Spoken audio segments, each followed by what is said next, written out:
नमस्कार. सादर करीत आहोत ठाणे वार्ता. ठळक घडामोडी. मॅरेथॉन ठाण्याची ऊर्जा तरुणाईची संकल्पनेअंतर्गत 31व्या ठाणे महानगरपालिका वर्षा मॅरेथॉनचं 10 ऑगस्ट रोजी आयोजन. कृत्रिम तलावात मूर्ती विसर्जनाला प्राधान्य असल्यानं ठाणे महानगरपालिकेनं केली विसर्जन व्यवस्थेत वाढ. आणि एस टी महामंडळ राज्य शासनाचे अधिकृत यात्री ॲप चालवणार.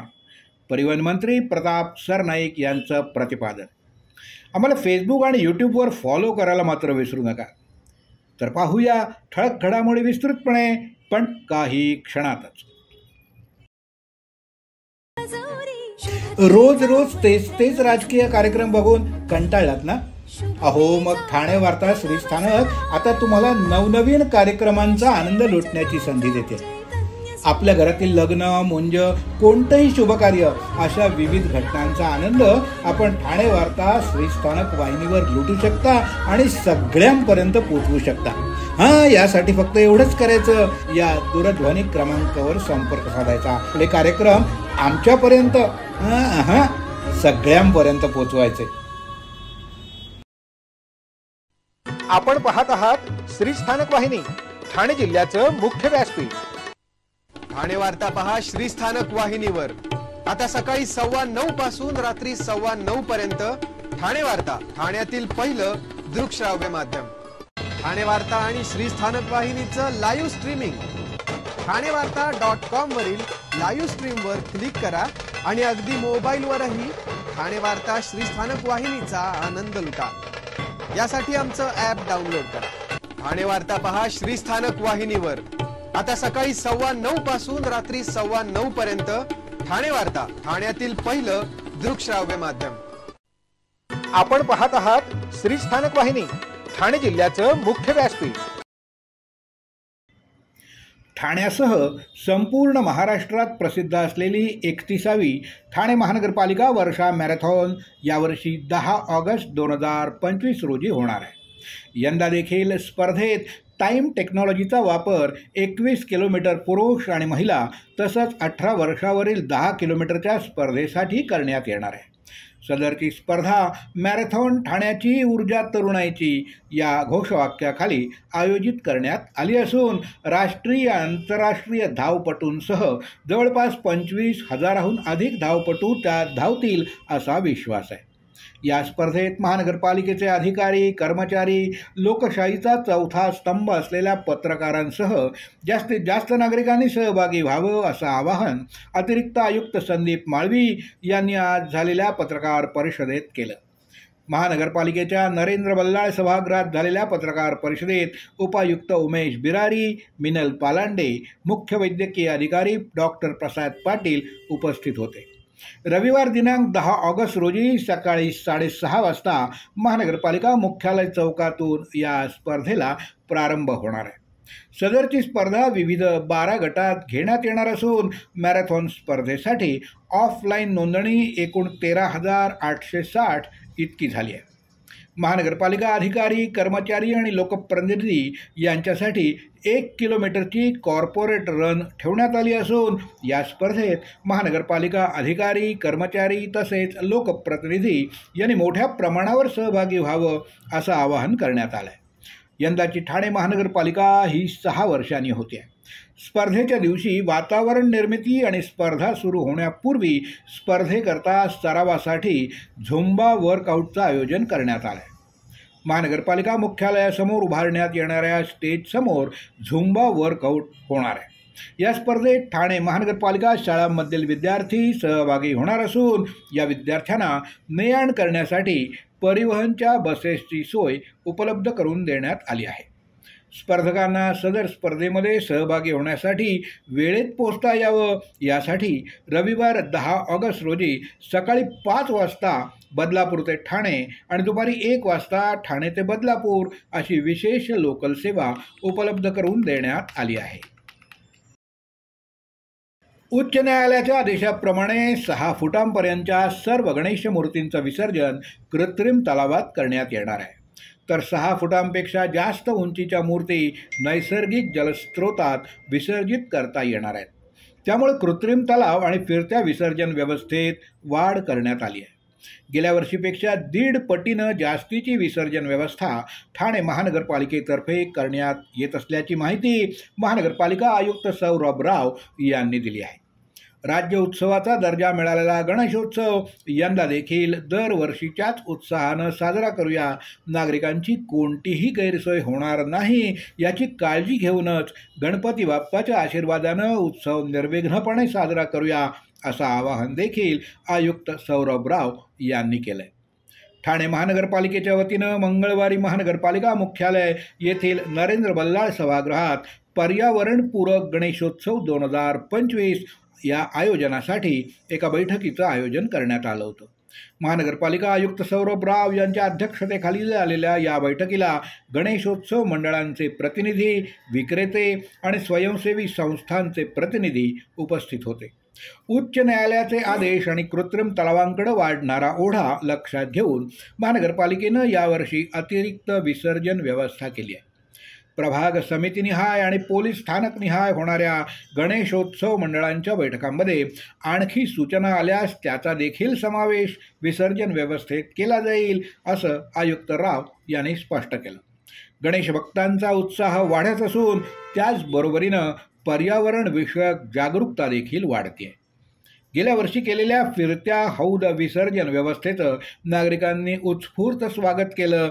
त्यामुळं यावर्षी त्यात वाढ करून पथकांची संख्या तब्बल 15 इतकी करण्यात आली आहे असं आयुक्त राव यांनी सांगितलं. चालकाला सन्मानजनक मोबदला आणि प्रवाशांना सुरक्षित प्रवासाची हमी देणारं राज्य शासनाचं अधिकृत यात्री ॲप लवकरच SD महामंडळामार्फत सुरू करण्यात येत आहे. ही माहिती परिवहन मंत्री तथा SD महामंडळाचे अध्यक्ष प्रताप सरनाईक यांनी दिली आहे.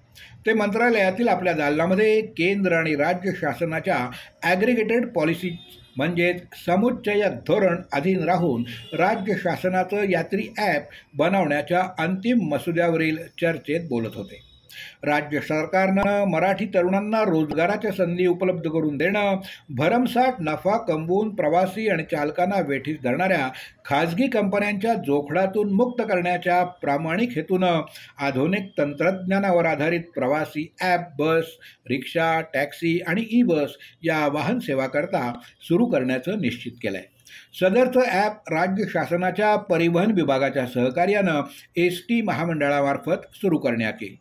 भविष्यात SD महामंडळाला उत्पन्नाचा नवा स्रोत निर्माण करणं आणि प्रवाशांना एक विश्वासार्ह सेवा उपलब्ध करून देणं हा उद्देश डोळ्यासमोर ठेवून हे शासकीय ॲप SD महामंडळानं चालवणं योग्य राहील असं प्रतिपादन मंत्री सरनाईक यांनी यावेळी केलं.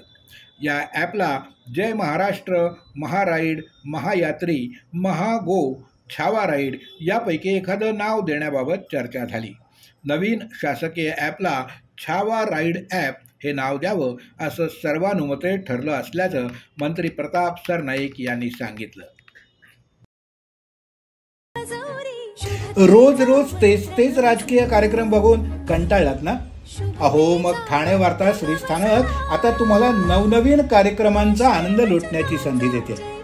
आपल्या घरातील लग्न, मुंज, कोणतंही शुभकार्य अशा विविध घटनांचा आनंद आपण ठाणे वार्ता श्रीस्थानक वाहिनीवर लुटू शकता आणि सगळ्यांपर्यंत पोहोचवू शकता. यासाठी फक्त एवढंच करायचं, या दूरध्वनी क्रमांकावर संपर्क साधायचा. आपले कार्यक्रम आमच्यापर्यंत सगळ्यांपर्यंत पोहोचवायचे. आपण पाहत आहात श्रीस्थानक वाहिनी, ठाणे जिल्ह्याचं मुख्य व्यासपीठ. ठाणे वार्ता पहा श्रीस्थानक वाहिनीवर. आता सकाळी 9:15 पासून रात्री 9:15 पर्यंत ठाणे वार्ता, ठाण्यातील पहिलं दृकश्राव्य माध्यम. ठाणे वार्ता आणि श्रीस्थानक वाहिनीचं लाईव्ह स्ट्रीमिंग ठाणेवार्ता.com वरील लाईव्ह स्ट्रीमवर क्लिक करा आणि अगदी मोबाईलवरही ठाणे वार्ता श्रीस्थानक वाहिनीचा आनंद लुटा. यासाठी आमचं ॲप डाउनलोड करा. ठाणे वार्ता पहा श्रीस्थानक वाहिनीवर. आता सकाळी 9:15 पासून रात्री 9:15 पर्यंत ठाणे वार्ता, ठाण्यातील पहिलं दृकश्राव्य माध्यम. आपण पाहत आहात श्रीस्थानक वाहिनी, ठाणे जिल्ह्याचं मुख्य व्यासपीठ. जिल्हा परिषद ठाण्याचे मुख्य कार्यकारी अधिकारी रोहन घुगे यांच्या अध्यक्षतेखाली वांगणी आणि बेलवली बदलापूर इथं 5 ऑगस्ट रोजी दौरा आयोजित करण्यात आला। या दौऱ्यात विविध सामाजिक आरोग्यविषयक आणि विकासात्मक उपक्रम राबवण्यात आले। वांगणी ग्रामपंचायतीत उमेद फाउंडेशनच्या सहकार्यानं दिव्यांग लाभार्थ्यांसाठी ब्लँकेट आणि टॉवेल्सचं वितरण कार्यक्रम आयोजित करण्यात आला होता। यानंतर मुख्य कार्यकारी अधिकारी घुगे यांनी वॉर्ड क्रमांक 5 मधील काही लाभार्थ्यांच्या घरी जाऊन त्यांची प्रत्यक्ष भेट घेतली। त्यांनी त्यांच्या समस्या समजून घेतल्या आणि त्या संदर्भात तातडीनं उपाययोजना करण्याचं आश्वासन देखील दिलं। या दौऱ्यादरम्यान त्यांनी प्राथमिक आरोग्य केंद्र वांगणी इथं भेट देऊन उपलब्ध असलेल्या सेवा सुविधा, औषध साठा, आरोग्य कर्मचारी यांची उपस्थिती, रुग्णांची सेवा या बाबींची पाहणी देखील केली। त्याचप्रमाणे प्राथमिक आरोग्य केंद्राच्या नवीन इमारतीच्या कामांची प्रगती जाणून घेतली आणि संबंधित उपअभियंत्यांना काम लवकर पूर्ण करण्याच्या सूचना दिल्या। बेलवली बदलापूर इथं प्रस्तावित मॉलसाठी निश्चित केलेल्या जागेची पाहणी करण्यात आली। या प्रकल्पाच्या माध्यमातून स्थानिक स्तरावर रोजगार आणि व्यवसाय वृद्धीच्या संधी उपलब्ध करून देण्यात येतील असा विश्वास व्यक्त करण्यात आला। जिल्हा परिषद ठाणे जिल्ह्यातील सर्वसामान्य नागरिकांपर्यंत शासनाच्या विविध योजना पोहोचवण्याचं काम कटिबद्धतेनं पार पाडतंय। सामाजिक संवेदनशीलता आणि विकासाच्या दृष्टीनं अशा उपक्रमांचं महत्त्व अतिशय मोलाचं आहे। कोणताही वैद्यकीय परवाना नसताना उल्हासनगरात खाजगी दवाखाना सुरू करून रुग्णांवर उपचार करणाऱ्या एका कथित बोगस डॉक्टरवर पोलिसांनी अखेर कारवाई केली आहे। उल्हासनगर कॅम्प क्रमांक 4 इथल्या SST महाविद्यालयाजवळील साई क्लिनिक या खाजगी दवाखान्यात श्रीकृष्ण कुमावत हा व्यक्ती 2018 पासून बिनधास्तपणे वैद्यकीय व्यवसाय करत असल्याचं उघड झालं। डॉक्टर राजेश गाजरे या अधिकृत वैद्यकीय व्यावसायिकानं याबाबत वेळोवेळी आरोग्य विभाग आणि कल्याण डोंबिवली महानगरपालिका यांच्याकडे तक्रारी देखील केल्या। या तक्रारीच्या पार्श्वभूमीवर फेब्रुवारी महिन्यात विठ्ठलवाडी पोलीस ठाण्यात कुमावतच्या विरोधात प्रथम गुन्हा दाखल करण्यात आला। मात्र त्यानंतर देखील कुमावतनं आपला व्यवसाय थांबवला नाही। डॉक्टर गाजरे यांनी कुमावत हा रुग्णावर उपचार करताना, इंजेक्शन देताना, तपासणी करतानाचे व्हिडिओ पुरावे म्हणून विठ्ठलवाडी पोलिसांना सादर केले। या गंभीर पुराव्यानंतर पुन्हा एकदा कुमावतच्या विरोधात गुन्हा दाखल करण्यात आला। या प्रकरणात 10 वर्षापेक्षा अधिक शिक्षा होण्याची शक्यता असल्यानं वरिष्ठ पोलीस निरीक्षक अशोक कोळी यांच्या मार्गदर्शनाखाली पोलीस निरीक्षक चंद्रहार गोडसे यांच्या पथकानं कुमावतला अखेर अटक केली। त्याला न्यायालयात हजर केल्यानंतर त्याला 2 दिवसांची पोलीस कोठडी सुनावण्यात आली असल्याचं पोलीस उपायुक्त सचिन गोरे यांनी सांगितलं। एका क्रूर पर्यावरणीय विध्वंसाच्या कृत्यामुळे शेकडो पक्षी मृत्यू पावले किंवा जखमी झाले, ज्यात बहुतांश त्यांच्या घरट्यामधील पिलं होती। 17 जुलै 2025 रोजी ठाण्यातील घोडबंदर रोडजवळील ऋतू एन्क्लेव्ह या गृहनिर्माण संस्थेमध्ये झाडांची छाटणी करण्याच्या नावाखाली तब्बल 200हून अधिक सक्रिय घरटी नष्ट करण्यात आली, ज्यामुळे निष्काळजीपणा, क्रूरता आणि भारतातील वन्यजीव कायद्याचा अवमान झाल्याचं धक्कादायक प्रकरण समोर आलंय।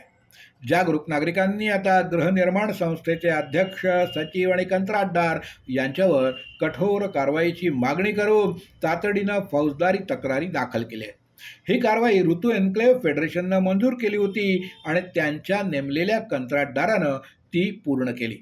प्रत्यक्षदर्शी, जिओ टॅग केलेले व्हिडिओ फुटेज आणि प्रसारमाध्यमांच्या वृत्तांमधून या क्रूरतेचं अकारणच पुरावे मिळतात।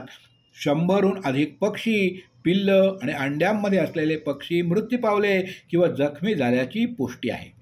कायद्याचं स्पष्ट उल्लंघन होऊन देखील सरकारी यंत्रणांनी अद्याप कोणतीही कारवाई केलेली नाही। याला प्रतिसाद म्हणून ठाणे ग्रीन कलेक्टिव्ह आणि माय पाल फाउंडेशनच्या पर्यावरण कार्यकर्त्यांनी मुख्य वनसंरक्षक, विभागीय वन अधिकारी, ठाणे प्रादेशिक आणि ठाणे महानगरपालिका आयुक्त यांच्याकडे तक्रारी दाखल केल्या आहेत। रोज रोज तेच राजकीय कार्यक्रम बघून कंटाळलात ना? अहो, मग ठाणे वार्ता श्रीस्थानक आता तुम्हाला नवनवीन कार्यक्रमांचा आनंद लुटण्याची संधी देते। आपल्या घरातील लग्न, मुंज, कोणतंही शुभकार्य अशा विविध घटनांचा आनंद आपण ठाणे वार्ता श्रीस्थानक वाहिनीवर लुटू शकता आणि सगळ्यांपर्यंत पोहोचवू शकता. यासाठी फक्त एवढंच करायचं, या दूरध्वनी क्रमांकावर संपर्क साधायचा. आपले कार्यक्रम आमच्यापर्यंत सगळ्यांपर्यंत पोहोचवायचे. अहो, आपण आपलं घर स्वच्छ, सुंदर, नेटनेटकं ठेवतो ना, मग आपण आपल्या शहराच्या बाबतीत उदासीन का? आपलं शहर स्वच्छ, सुंदर आणि नेटनेटकं ठेवणं ही आपली जबाबदारी आहे, हो ना? मग उचला फोन आणि विना परवाना होर्डिंग्स, बॅनर्स कुठे दिसले तर 1800-222-108 या टोल फ्री क्रमांकावर कळवा किंवा 7506946-155 या भ्रमणध्वनीद्वारे आपली तक्रार नोंदवा किंवा महापालिकेने तयार केलेल्या स्टार ग्रेड ॲप्लिकेशनद्वारे आपली तक्रार नोंदवा. त्याची दखल त्वरित घेतली जाईल. लक्षात घ्या, आपला छोटासा सहभाग आपलं शहर स्वच्छ, सुंदर आणि नेटनेटकं बनवू शकतो. जसं आपलं घर तसं आपलं ठाणे शहर. आपण आपले कार्यक्रम किंवा बातम्या आम्हाला ठाणेवार्ता@gmail.com या ईमेलवर कळवू शकता. ठळक घडामोडी शेवटी पुन्हा एकदा. मॅरेथॉन ठाण्याची ऊर्जा तरुणाईची या संकल्पनेअंतर्गत 31व्या ठाणे महानगरपालिका वर्षा मॅरेथॉनचं 10 ऑगस्ट रोजी आयोजन. कृत्रिम तलावात मूर्ती विसर्जनाला प्राधान्य असल्यानं ठाणे महानगरपालिकेनं केली विसर्जन व्यवस्थेत वाढ.